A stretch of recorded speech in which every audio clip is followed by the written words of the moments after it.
Oh, We are live right now. This is the very first mystery tackle box live show. It's inside the box. We've got two awesome guests today. Got Ish Monroe, Elite Series angler, big fish expert, and then we've got Justin Rackley, LakeForkGuy, also howdy. big bass expertise. Compared to these guys, I don't catch very many big fish. I think deep. But yeah, today we're just gonna do this little live cast. I'm really excited about, and you're just gonna be laid back. I'm gonna ask these two dudes some questions. That's what it's all about. These guys are dudes that know all about bass fishing, so I'm gonna relay some questions off of them. Being that it's spring and fish are in right now south. They're in the pre-spawn. You guys are actually in the spawn right now, but up north. Oh yeah. Still having a little bit of that. There's still ice. I don't like to talk about it, but there's still a little bit of ice, not that much. So we're gonna kind of maybe just bounce some ideas off you guys. Maybe get some knowledge as to what you guys would do right now if you were down south, if you were up north. You guys both travel a ton and experience some pretty diverse waters. And yeah, so basically we start off with this question right here.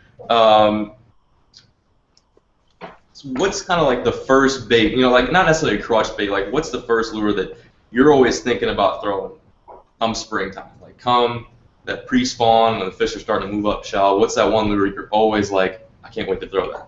I'm going to let Justin take it, and then Ish, if you want to answer that question. All right. One of the first baits that really sticks out in my mind when they're starting to like be in cruiser mode is gonna be a weightless, some sort of weightless stick bait, like a big Cinco or fluke or something like that. Watermelon, green pumpkin's pretty hard to beat. Usually that ends up being pretty good. The second behind that is going to be a jig. Start targeting, structure, cover going into spawning areas. Always gonna catch big fish. Or always have a big chance at a big fish. So that's my I'd say that's my combo right there. My 1-2 combo. Okay. You got your stick bait and then you got your jig. Sounds like a decent combo to me, man. What about you, Ish? What are you throwing? You know me, I'm thinking about running to the back of a creek, and obviously that pre-spawn has the rain most of the time, muddy water. I am game on a big spinnerbait. There is nothing like that pre-spawn spinnerbait bite when they knock slack in the line. And so I'm bringing up, a half-ounce River to Sea Biggie spinnerbait, and I'm heading to the back of the creek. I like it. I like it too. Yeah, Lake spinnerbait. So you guys, I mean, Ish, basically you described like a real textbook way to find some of those bigger fish. You find that they're going back up to the creek channels. They're thinking about moving up shallow. Is there a period of time, like how do you dictate when those fish are going to go up shallow? Is it the water temperature gets over 54 degrees, it's game on. Okay. Yeah. As soon as that water starts creeping up, they are on the move. Especially when the water's been in the high 40s, low 50s, as in that 48 to 52 degrees. They're sitting out there and they're waiting. It starts hitting at 54, 56 degrees, 58. It's completely game on. Yeah, and for some of these that may seem kind of like cold, but I know personally even I like that. That kind of high to mid 50s is just awesome for throwing spinnerbaits, like you said, in some different type of reaction. But yeah, those are both. I couldn't agree more. It's just definitely some big fish tools for the springtime. Let's see if we get another one here. So okay, so we talked about the lures that you guys like to throw. What's some stuff that you generally look for? As you said, creek channels, something like that. But is there a specific type of structure, specific type of vegetation? Like if we even want to get that specific, like what's one thing that you're trolling along, you're like, oh, that looks good. Like that's something that stands out and that you think generally is like a spring kind of pattern to relate to. A bush, a lay-down log, isolated bush, isolated stick-up, anything with a hardwood, that's what they're going to get around the spawn. I think, in that pre-spawn, they start getting around that stuff, and I think they rub up against it just to kind of shake off that winter, that winter funk or whatever. And, you throw that big-bladed spinnerbait coming through there, and when they hit it, it's just, oh, my goodness. Yeah. So you're getting in there. Like you're not just fishing around this open water stuff. Basically, what you described is is you're getting in that nasty stuff where that fish is hanging out. Oh yeah, the biggest fish live in the heaviest cover. I'm a firm believer in that. I mean, there's fish that are spread all over the lake, but constantly day in and day out, if you're targeting the thickest cover on the lake, you're targeting the biggest fish on the lake. Cool. No doubt. Yeah, I would say another thing to look for is a harder bottom too. Yep. Fish like to get around those harder bottoms when they're getting ready to spawn. So if you can find that combo, some good cover around a hard bottom, you're game on. No, definitely. Nice. Yeah, so I mean, what you basically described is just like some of the kind of stuff you want to look for. It's just like kind of a precursor to that spawn mode. You know, you're looking for that hard bottom because they need somewhere to bed up. They're related to that structure because it's a good area for them to bed up. But you can get them on different tactics opposed to just like throwing jigs and stuff like that. Let's see what else we got here.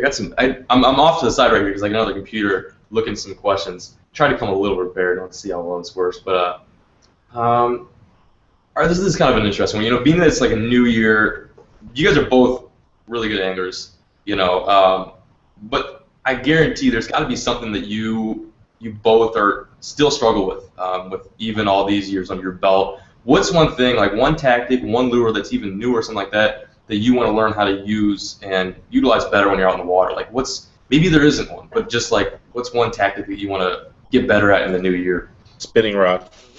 Rod. I was gonna say.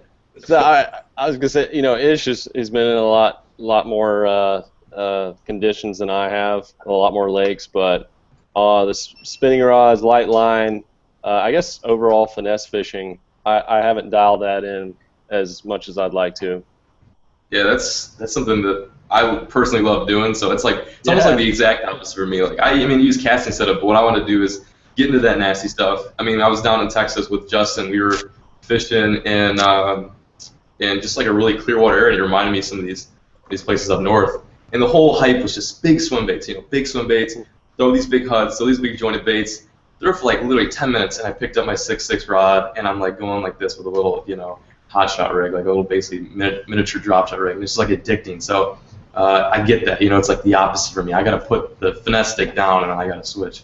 But that's interesting. I mean, I know that it made sense for Ish. He's got the casting reel in his hand. But I actually didn't know that about you, Justin. I thought for sure you were going both ways. But that's really cool. Well, yeah, like when we fished together down there, you were able to put together a decent little limit doing that. Where I went in there, I saw those fish were going to be spooky, and I just gave up like 20 minutes in, and you were like, all right, game on. This is where I'm going to shine. So yeah, you need to show me how to throw that Nico rig one of these days. Definitely, it's fun. But like I said, it's far away combat opposed to close combat. You're not doing like the frog, the flipping, big heavy spinnerbait fishing. But yeah, it's a fun way to do it. Every now and then, I wouldn't recommend doing it all the time. All right, so this is some laid back questions, not necessarily so focused on fishing, but when you guys are fishing, tournament events, you're going out there on an important day, like Justin, if you're going out there filming, you want to get in the right mindset when you're out in the water. What are some like game zone hype rituals that you like to put yourself into to be on the water? Because there's some days I'm sure you guys wake up and you're like, geez, I wish I'd have gotten that extra hour of sleep. I mean, personally, maybe it's just me, but that's just something that I feel like happens to some anglers. Even though we love fishing, there's always that one time where we need to get hyped up. So first one is, what's like your pregame snack and drink ritual? Like, what are your two combos that get you going in the morning that put you in that mindset? Ish, I'll let you take this one, and then Justin. Oh, Red Bull. That's okay. Foremost. No, it's wake up in the morning and it's a bowl of oatmeal and then it's popping a Red Bull. Just getting that extra first burst of caffeine to just get you start wired up. And even on those days I really need to fish slow, it wakes you up. It gets you going and gets your mind thinking. And when your mind's thinking and you listen to what your head's telling you, then you're gonna end up doing well. I kind of like that because you've got the healthy, balanced breakfast with the oatmeal. And then you just totally ruin it with the Red Bull. Like you're just it's sugar free. Oh, okay. Never mind. That was my bad. Yeah, but that's awesome. I like that combo. I'm gonna have to try that next time I'm out there. What about you, Justin? I gotta say I'm a little guilty of sneaking Red Bull every once in a while too. My wife's a dietitian, so she I come back with like a Red Bull can in the boat or something. You get busted. Yeah, she busted me for that. But I actually really like oatmeal, but if I know I'm going to have a big day, a long day, I'll ask Stephanie to cook me like a nice big breakfast, like Oh, some nice. eggs, and go for the whole nutritious deal. Because if you feel good out there, you're gonna fish better. True. So I go Yeah, for the holistic approach, I guess. yeah, I feel like you got to get something in your system when you're on the water. I mean, I know like come 12, 1 p.m., I'm just like, dude, I need something in my stomach. But I like that. Not, though. I used to go just Straight up, wake yeah. up, The most important thing I do is drink a lot of water. I water. used to never drink water, and man, you get so much more energy just out of drinking water. I try to chug a bottle before I even get out on the Yep. lake. So Yeah, that's good. Yeah, Especially water's definitely huge. Through the course of the day, come not being summertime. dehydrated. Yeah, definitely. Okay, so next one is what do you bump in the truck on the way to the ramp? Like what tunes you bump in? What are you listening to? You do two main songs. So you can't just pick one. What do you listen Do you to? even gotta? I mean, do you gotta ask? I mean, come on. That's the easiest question out there. BIG or what? Exactly. Notorious Awesome. Big Papa. That's kind of what I bump in the mornings, and I got a new song that I'm really feeling out there right now, and it's 2 Chainz. One of the words we can't really use. It's a Oh, that's four-letter good. word, and you can just kind of roll with it from there. But I think I know which one you're talking about. yeah, Yeah. What about you, Justin? Same playlist? Dude, this is kind of weird. I like listening to country music, but it doesn't get me Britney amped up to Spears. go Britney fishing. Spears. Britney Spears, no, none of that pop stuff. I do like. It's kind of weird. I do like some dubstep music sometimes. It kind of That's gets me cool. amped up to go fishing. Like I like to listen to music that I think might be in my video later. Like you think about Okay, what yeah. you might edit to. Yeah. That's what gets me amped up. And it's like the Red Bull. It's just like it's a spike. It like hits you. And I think dubstep's like one of those things where it's like, geez, oh man, it's early in the morning. You wake up, and you're like, okay, all right. Then yeah, I like that though. You're already thinking about your edit and stuff like that. I know he's there. He's lurking in the background. I saw his hair pop up a few times, but I know one individual likes Taylor Swift when he's fishing. That's his thing. Is that true? Can we confirm that? Like everybody wants to know, is Taylor Swift your jam Hey, when you get pumped up? Hey, right there. He's good. I go So- with my girl. Hey, you want to play Shake It Off? I can do a little couple dance moves of that. Shake it off. Shake it off. Yo, bro. Yeah, what up? I'm kind of just gonna ask already what the whole dad thing. And everybody wants to know what the dab is all about. Oh, What the dab is blowing up the internet right Yeah. now. I didn't know what a dab was like 2 weeks ago until you showed me. What is the dab? You know what the dab is? Ish doesn't know what the dab. I'm not alone. See? Justin, Yeah. you gotta hit the dab. I'm sorry. Oh You my walked into gosh. this one. You have to hit the dab.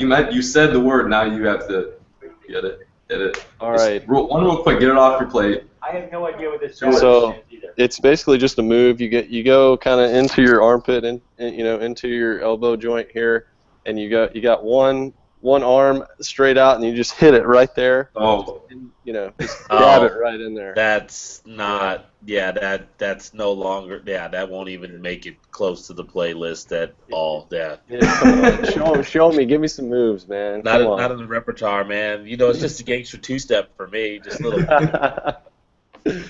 I'm not a huge fan of the dab, even though apparently everyone else is on the internet. But It's yeah, big. I think But Justin isn't that what football players have been doing for? Yeah. Yeah, I guess so. Yeah. It's popular. Yeah, Cam Newton. Can do Cam a ton. Newton made it the deal. Mhm.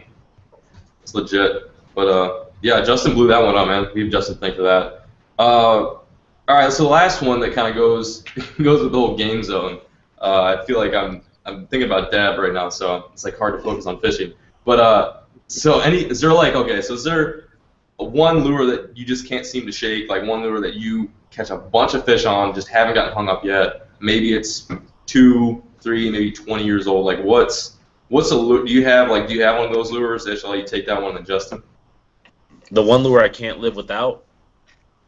Just like not necessarily like a specific, like just an act, like one lure. Like there's like one that's just, I mean, you have a bunch of tackle, but like is there one that just seems to keep coming up in the boxes that's just like something you've been fishing since you were a kid, maybe, or something like that? Man, that's yeah. There's a couple of them.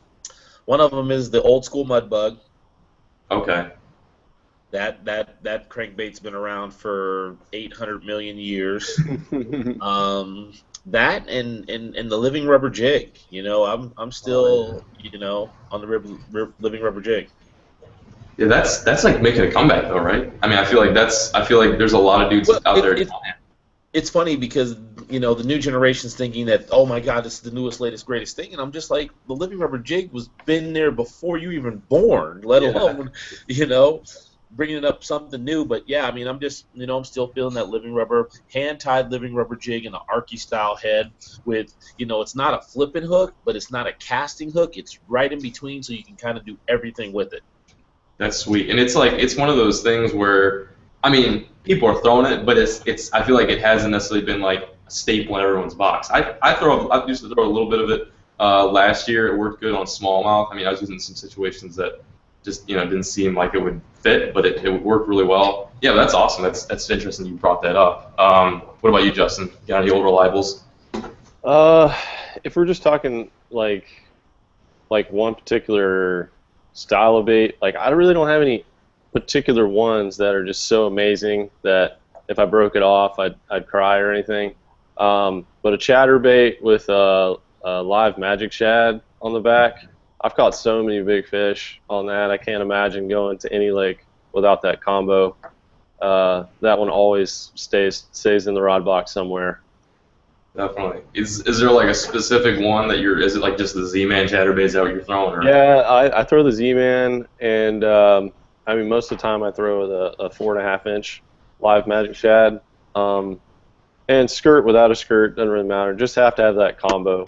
That's that Lake Fork tackle deal. Yeah. Texas thing. Yeah, anywhere in East Texas especially, it's the bomb. Yeah, but I've caught it in other states. It works. Yeah, that's a deadly. I've thrown that a little bit, and one of my buddies is real hot on that. He really likes that exact combo you mentioned, which is pretty interesting. Are we talking the fork tail magic shad or the boot tail? Yeah. Well, the fork tail, because the boot tail kind of it's takes away from good. the action. It kind of counteracts. I think it's better on a swim jig, but for some reason that fork tail on the chatterbait, it just has a real shaky. It doesn't even look like a natural swimming motion, but the fish really like it. I'm buying them tomorrow. Yeah, that's a deadly. I see now. As you guys are talking about these baits, I'm making a mental tag warehouse order of some stuff that he didn't now pick up. So yeah, and then before the show, Ish got me in the mood for Philly cheesesteak. I didn't eat much today, and he's got like this massive, just like from Philly. And just eating right in front of me, so that's cool. I appreciate enough to share with everybody. Right. All right. So what else we got here? Well, Brett's over here. He's looking at the comments. For some reason, I've been like slightly struggling to pull him up. So later on, we might, if Brett's got something good, he might do one of these, and then we could answer a question from someone if you want to get like their name down or something like that. But that's always fun. People always want to hear their questions get answered. And what else we got here? Who do you think will win the Classic? Oh, that's a good one. Who do you guys think will take home the Classic? Well, there's people that I'm rooting for, and then there's people that are just hammers. I mean, Christie, if you look at his BFL, in March, he's the man. Yeah. And him or his dad or his uncle or his brother or his cousin or his daughter or his wife, somebody in his family crushes him in March. And so, but, John Cruz and Ike, those are the guys, I'm kind of pulling for because those are my boys. And I know especially if John wins, I will be canceling my flight to fly out, and we are staying and we are partying, going. That sounds amazing. Yeah. Is that like an all invite? Is that like for? I think John's that guy. He'll invite everybody. We're going big. Cool. That's really cool. Yeah, I was just curious to get your. I mean, I've heard that there's a little bit of an advantage as far as like this body of water goes, but Yeah, right now. Not with the water being high. I mean, they've got extreme flooding going on out there. The water's being high, so when you get high waters, I don't care what lake it is, and even if it's cold, them fish want to move up to that new fresh cover that's in the water. Right. It's cool because I was looking at the layout and some of the angles that they fishing this year, and it's cool to see some like the Federation guys do like more and more. I think that's always neat. Donators. Yeah, but it was just cool to see like some newer faces. But yeah, that was neat. What about you, Justin? I think any of the Oklahoma guys that are good at throwing a jerkbait and a jig, used to fishing those conditions up there, probably going to do pretty well. But like Ish said, flooded bushes, who knows? Christy's also good at flipping, fishing docks, all that stuff. So I'd say he's got a pretty good chance. I can't wait. Any more? Any more pertaining to the classics as we're already on the topic? I haven't seen any more on the classic. Okay. Some people want some frog tips from Ish. Oh, we got a frog request. I want some frog tips from Ish. Towards Ish. Yeah. So this is where we get some real knowledge. Ish, give us. Okay. So more specifically, I guess we're talking about spring. Is there some times that you're finding you're getting on like an early? I feel like I know the answer, but like, is there some times that you feel like you're getting on an early frog bite? Some times where like, you pull out that frog, not necessarily just because you're that kind of angler, but because it's the bite, like you're going to be able to catch them. Walk us through, some of the ways you fish a frog early season. Actually, there is no early season to middle of the season to late season to any time of the season. I'm a firm believer that when you're fishing a frog, the slower you can fish it, the better off you are for catching big fish. If you're trying to catch numbers, you fish it fast. So water temperature hits 56 degrees, frogs in hand, going for it. 56 to about 62, you're not going to get a ton of bites during the day. It's 5 to 7 bites during the day. Anything above 62 is pretty much game on and getting a lot of bites, but still fishing it slow for those bigger bites. Walking it in someplace, summertime, obviously fishing it over the thickest, heaviest vegetation that you possibly can, having the right equipment to do that. Fishing Ish's fat frog, obviously, and just going for it. Yeah, so that's something I like doing because I grew up watching you and Rojas fish the frog. Like you watch make it sound like I'm old or something. No, well, sorry, I didn't mean to make it seem like that. Recently, I was watching some. No, I'm just kidding. Because what are you, like 12?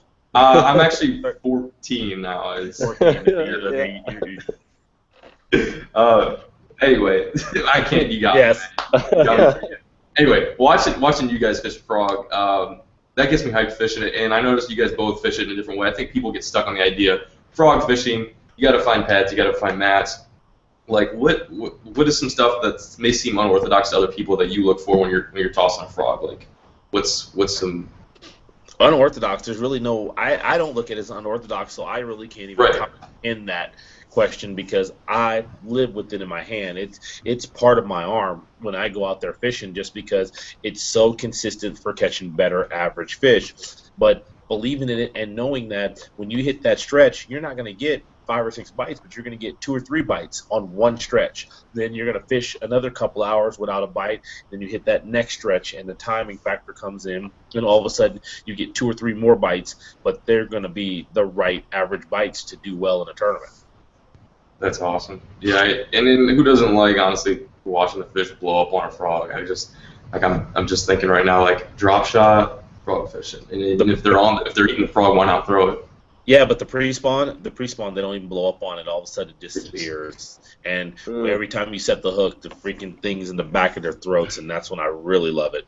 That's so sick. I love it. What's like a? I mean, okay, probably California Delta, but maybe other than that, like what's an ideal frogging lake for you? Like what's some locations you really like to frog? You name it. Oneida, Gunnersville. I did a deal for FLW for them, beyond the basics, on Okeechobee and caught a 7.5 on a frog on camera. Just left a lot of places in Florida. I've caught them, on a frog. Texas lakes, Lake Fork. We fished the TTBC. I caught 25 to 27 pounds a day. Got my butt spanked. But when you catch 25 pounds a day on a frog, you can't be mad at that. Yeah. Oh yeah. Yeah. I thought about everybody else caught 30 today too. We're in Florida here today, and we were fishing, and I saw a bass blow up on a baby duck, and I thought about throwing a frog. It wasn't in my mystery tackle box, so I didn't have a frog to throw. But I thought, is that a good pattern-ish? I mean, that is something that you might find in your mystery tackle box. Hopefully, here in the new pro boxes that we have out. You might find a whopper plopper, and if they blow it up on baby ducks, the whopper plopper is going to kill it.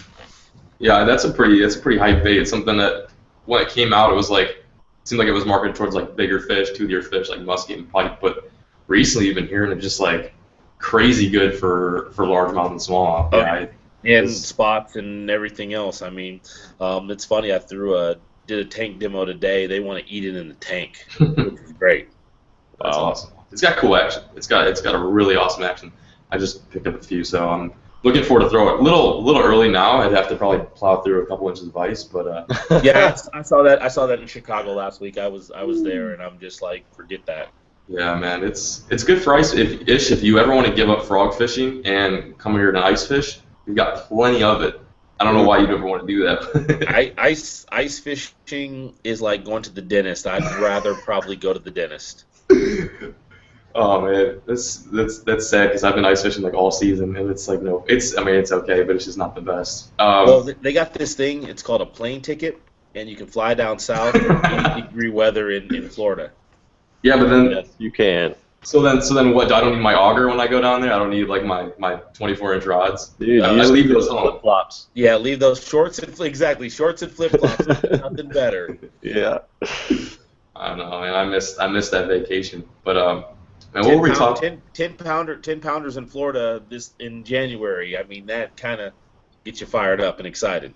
Yeah, they're like post spawn here right now. Yeah. The place we were fishing today. I was amazed. I just came from. They just started spawning, and now they're pretty much done over here. They're done.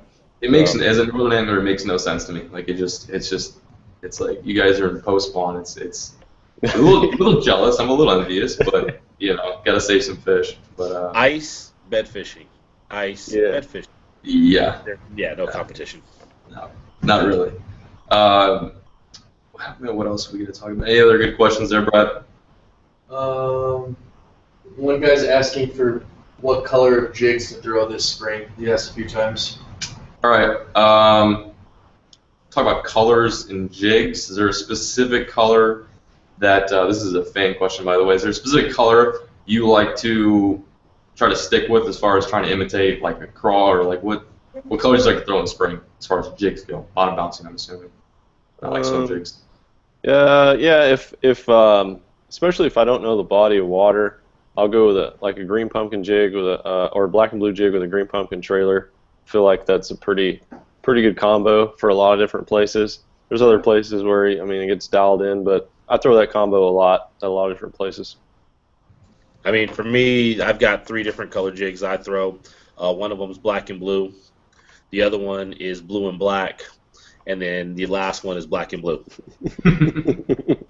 So, I feel you. You really can't go wrong. I mean, I don't care what lake you go to in the country, whether the water's gin crystal clear or the dirtiest of dirty, you throw a black and blue jig, it's going to catch them.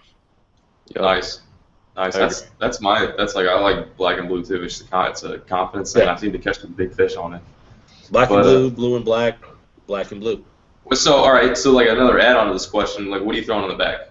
What's the trailer? Trailer? Big, little, specifics. We don't get specifics as far as plastics. Man. D-bomb. D-bomb's a really good bait actually. I'd say any kind of beaver style, or like a crawfish, like a pappy style, like something that's got a little flap to it, something like that.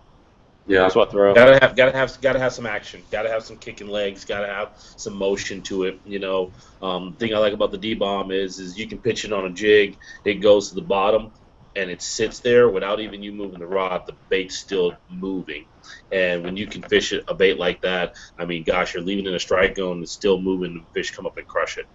It's got all those like little segments, not necessarily appendages, but just like those areas for like air to catch in. It's just, Yep. I fished it a couple times, and it's a cool little bait. I've never fished on the back of the jig, but I flip it in wood and stuff like that. It's killer. Yeah, It's those awesome. pitchers are they're so light compared to the rest of the bait. They just kind of flip up. They just raise up. If you watch it in a pool, they'll just raise up like that. It's really good. Yeah. But yeah, we should run that in one of our boxes. I don't think we have yet, but we should definitely run that in box.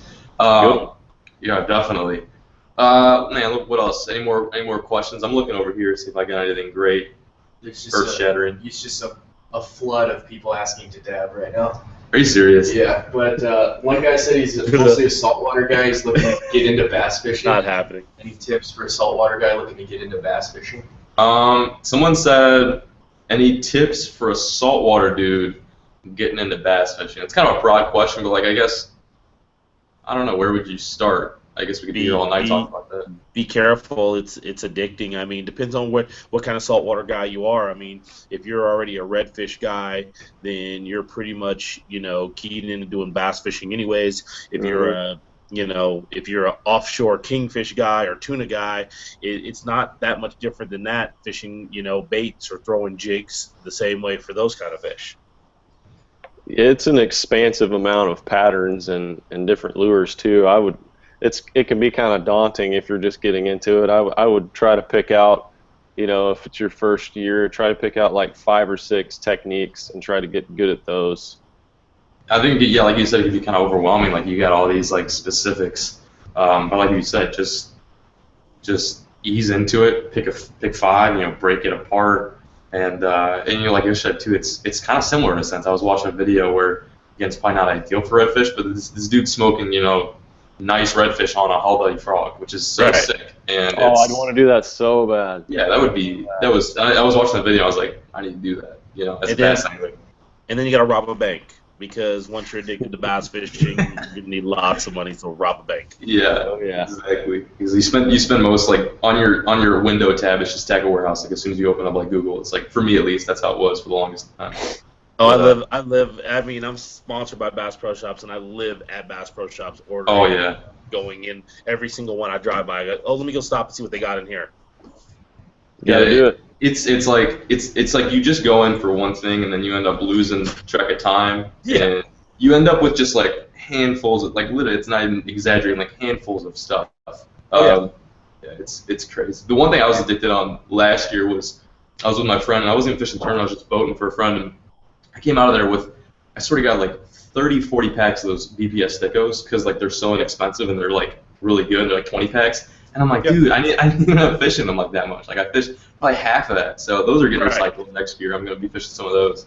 But yeah, shopping is half, like fishing is also fun when it comes to shopping too. It's just the whole game is a lot of fun. All right, this is one I forgot to, I guess, answer. So, what if there was one body of water that you were destined to fish for the rest of your life? Like, if you were just retiring, you wanted to set up a nice little lake house somewhere, where would you, or river house, I suppose, where would you set up at? Oh, well, it's a toss-up between Lake Fork and Table Rock Lake. I love catching big bass. Love the scenes on Lake Fork, but if you want Wi-Fi, you're pretty much in trouble. I guess it's kind of a good thing about it, but any of those Ozark lakes too, they're just beautiful up there. I like catching all 3 species, so I like that part of it too. I can't make up my mind. Those two though. It's a tough question. What about you, Ish? Oh, California Delta, home. I mean, there's no place like home. California Delta, 12 months out of the year, it takes 20-pound bags to win tournaments. Fish any style you want. I mean, even the finesse fishermen can go out there and catch them good. But I mean, it's swim baits, it's flipping, it's frogging, it's cranking, spinner bait, and Cinco, and you name it, you can catch them on the California Delta that way, and big ones. And we've had some lot of fish, 15 to 18 pound class come the last 5 years, and it's got a world record in it. I know it. It's cool because it's almost like a mecca just for bass fishing because, like you said, you search the California Delta fishing on YouTube, and you got guys catching like 12 pounders on spinner baits. You got guys catching monsters on frogs. Like there's no like one specific way that seems like to fish. That it just seems like you got the tide in as a factor. There's so much going on with that body of water that Plus you get to fish 12 months out of the year. Yeah. Unlike Chicago. Yeah. Let's try not to rub that in too much. No, I'm just a little bit. Just a little bit. Yeah, I know. But so the California Delta doesn't freeze over? Is that? No, not even close. I mean, the coldest the water temperature will get is high 40s, like 48, 49 degrees. Gosh. I mean, if you get a 45-degree day, that's like the coldest day you're going to get all year, and then the next day it'll be 70. And that's like bathwater here in Chicago. That's like some warm stuff. But let's see what else. Brett, any more amazing questions coming through the pipeline? Somebody's asking what everybody's personal best is. That's pretty easy. I don't know if you really get that too much. What's your guys' PB? Personal best, largemouth or smallmouth? Both. Largemouth is 11.5, and then smallmouth is 5.5. Yeah.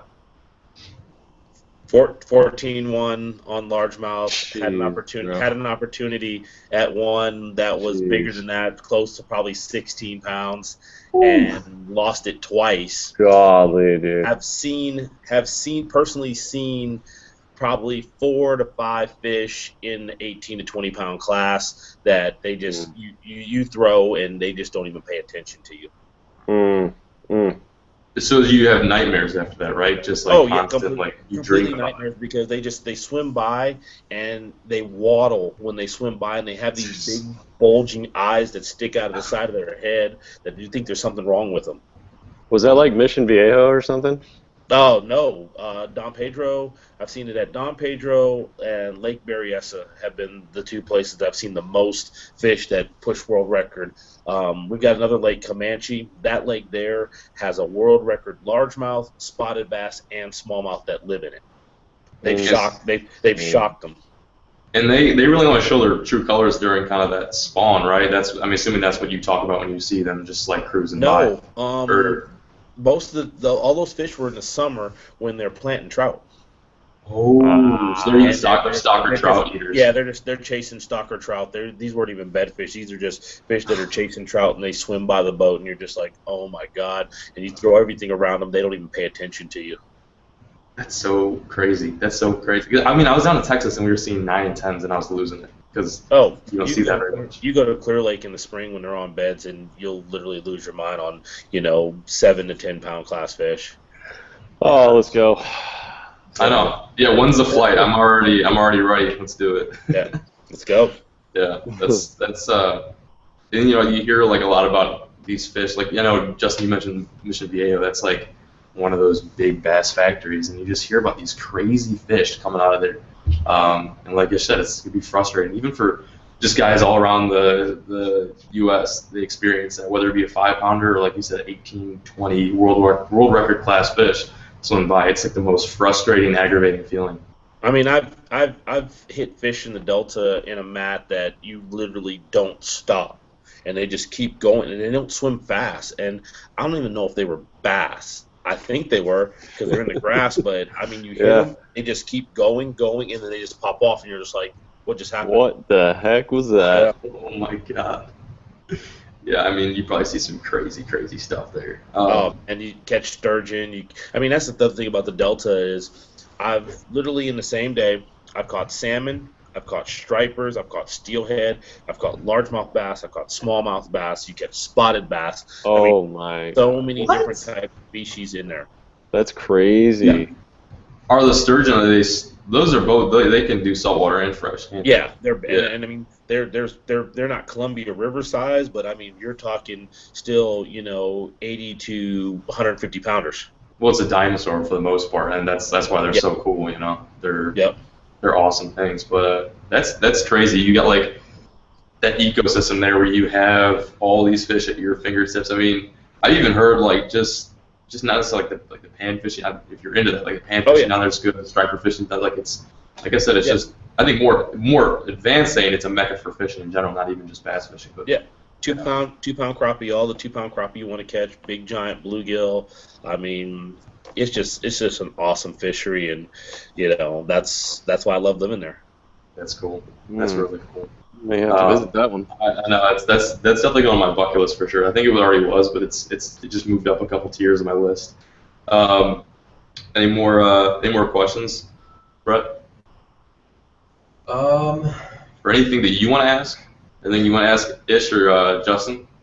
No, I'm just soaking in all the info right now. Sucking all the info. Are people still asking us to dab? Is that I'm enjoying all the Delta stories. people still telling some Delta stories? No, I'm enjoying Ish's Delta. Oh, stories. Ish is Brett, like your Delta story. Ish. Oh He's- man, there's so many of them. I mean, growing up with guys like D. Thomas and Bobby Barrick and Dave Glebe, and I mean all these guys are like legends. Bobby was the first one to kind of really introduce open water frog fishing. D. Thomas is the father of flipping, and Dave Glebe has probably won more boats than anybody in the country. I mean, he's got 52 or 53 boats the guy's won, plus a Cadillac. What? Is he still? Is he not the boats? Does he still have them? Oh no, he sold them all. I mean, he wins them and sells them. But Dave's one of them guys that not a lot of guys talk to him because they thought he was a little strange. But early in my career, he actually talked to me. He's the one who turned me on to the mud bug, and I actually fortunately beat him in a Redman Regional for a boat and a trip to the All American. Wow, that's pretty legendary. So I guess this is kind of like a question that would go on to this. Some people, like not necessarily like within your family, but if there's anyone that was outside your family that really got you into bass fishing, that introduced the sport or just fishing in general, not say bass fishing, like what are some names, what are some people that got you addicted to this? It just sounds like you're kind of going with that, but anyone else? Oh man, I mean, besides those guys, D. Thomas and Bobby, and I mean, I had Jonah from High's Tackle Box. I mean, he was the first guy to give me a job when I was 14 at a tackle shop. Wow. Chuck Louie from Chucky's Pride. I mean, he used to own a charter boat on the San Francisco Bay, and I used to go out there and fish with stripers with him. I mean, there's just so many guys through my whole entire life, non-family members, but there's a lot of family members. I mean, like I tell parents all the time, all this started where I'm at is because of my dad. He was the one who took me fishing, and we had an agreement. You get good grades, you go fishing anytime you want. I remember times where he would call in, and I'd have this dental appointment I had to go to, and somehow I didn't make it to the dental office, but we ended up on the lake. But that's all my dad. The times that I would actually get in trouble for fishing in Golden Gate Park, my dad wouldn't be mad at me. He'd just tell me not to get caught next time. Those are the kind of things. So, I mean, more than anything else, my father is the one who made that effort to get me into fishing and not punish me if I ever got in trouble for fishing, but supported everything that I did with fishing, including, buying magazines for me so I could read magazines, taking me to every single boat show that I had an opportunity with, and just, once again, going fishing as much as we could. It's so great to, like you said, have someone within your family or even outside that like supports what you're doing, because it really is such a healthy lifestyle, like fishing. That I can't think of anything wrong with it other than maybe coming close to going bankrupt because you're spending so much money on like boats and tackle. But it's like you said, it's just such an awesome sport, and it's good to have someone like dad, mom, brother, sister to get you into it. But and that's something too you can even pass on, Ish. I mean, even if it's just your like people, your fans. If there's other people you need to mentor, it's one of those things that goes on. It just keeps giving. Right. Not to sound cliche, but it's cool like that. What about you, Justin? Is there someone that was just like teaching to fishing, or what's that all about for you? my pops, he really didn't teach me a whole lot about fishing, but he definitely took the time to take me, and that's what really, got me addicted to it. I honestly, like, my best memories of fishing are just like sitting in the back of my dad's old Terry bass boat fishing with little grubs on a little brim pole, like, just we weren't too serious about it. We were just having fun. That's the best memories I have there. But I fished with a lot of different people when I was in high school and college, and learned a lot from friends. Like, just that was a really cool thing about college fishing, getting to fish with your friends and learn a whole bunch of things from them, and just be a part of that community right there. Not feel like an outsider, like a weirdo tackle nut. People come over to your house, see all this tackle laying around everywhere. It's like now there's a whole community of guys that do it at a college level. So that's pretty neat to see. And we got to bring up Grant, who me and John met down in Austin. When I see kids like that every waking minute they're alive, they want to go bass fishing, and they're very well mannered. They just, all they care about is fishing. They might get in trouble sneaking around into places they shouldn't. Shouldn't fish, but they're doing a good thing. Yeah, it was cool, like you said, getting to meet Grant, because you got this kid that not only is addicted to fishing, but addicted to a certain type that requires like a level of focus that I would have never imagined to have at that age. Kid's 13 and he throws these 7-ounce glide baits, like these ridiculously huge glide baits. Yeah. He's addicted. I mean, he's just addicted. Yeah. He goes out on a kayak every single day. His mom drops him off after school. He fishes before school, and it's awesome. It's cool to have younger dudes into it. I feel like you just wouldn't have seen that much, and it wouldn't have been so acceptable. But now it's starting to get to that point where you want to get like these younger dudes into fishing. You see guys like Grant, and they're out fishing you. This kid's got like a lake record. It's cool to be a bass pro now. Yeah, it is. Whatever age. Totally. When I was in high school, it wasn't cool to be a bass pro. People would be like, "What a bass fisherman? What are you talking about?" Now it's cool to be a bass pro. I love that, because, like you said, it wasn't cool back then. But now it's crazy, because you see all these kids like wearing your jersey, or like these jerseys, and they get so hyped up on it. It's great to see that energy. There's like a really strong sense of energy in the bass fishing community. I can't go on and on talking about it, but it's really cool. I remember growing up, being younger, and when I first made that jump into bass fishing, I was hyped on it. Like, I never felt that way about any other type of fishing, whether it be like trout, bluegie, or crappie. But it's addicting. It's a crazy sport. But I think we're gonna get close to ending this. Is there anything that you guys want to touch base on? Anything that you guys would like to talk about? And maybe you leave, right up to maybe some questions, last-minute questions if we have any. Tell everybody to sign up, Mr. Tacklebox. I mean, Yeah. It's a great program. I mean, it's one of those deals you never know what you're going to get. If you don't have an idea what you want to throw for bass fishing, they're going to pretty much cover everything that you want or that you need. And, I mean, it's just an excellent program to get really great lures at a reasonable price. And, it's a cool deal. I look forward to mine every month. Yeah, it's like now Justin's new to the MTB scene, and I don't know, Justin, you had a little bit of hype when you saw that box? Dude, yeah, no, I was pumped up, and I tell you, the most disappointing thing about yesterday, I got one of my favorite baits in the box. I got a Lucky Craft Slender Pointer, and that's an awesome bait. I mean, anywhere you go, you're going to catch fish on it. And I was trying, I already had 2 big blow-ups on the jerkbait, and I go to make a cast, had some wind at my back, and I threw all the line off of my reel, and I lost my Lucky Craft jerkbait, the best one. That was the best bait in the box by far. It was my favorite bait. Listen, Justin, I think we might have one in here. Let's see. If we do, we'll send you another one. I need a Slender Pointer. Oh, this Slender Pointer, I don't think, maybe it's in this one. But, yeah, that's the cool thing, too. We were talking about how these younger guys are getting into fishing, and it's like a really good opportunity for these younger guys to learn about some, I guess neither of these have it, but these younger guys to like learn about it. Like you get some baits, so the next step is like how do you fish them? Like what do you do with the baits? You've got the tools, now put them to use. And as a kid, I wish it was something that was like existed when I was younger because I feel like, no kidding. well, you get here, Thunder Pointer. I don't know if this is your color, Justin, but we could probably send you one similar like this. Was it the 112 MR? Was that what it was? Yeah, it was the 112, and it was a nice translucent color. Oh yeah, it was. It wasn't like this like Fire Tiger. Like I don't even know this is like purple Fire Tiger. What that is, but it's like one of those perch you have up there. I don't even know what a perch is. Yeah, you guys don't have perch, do you? Yeah, that's what all the smallmouth eat. This would probably work pretty good up north.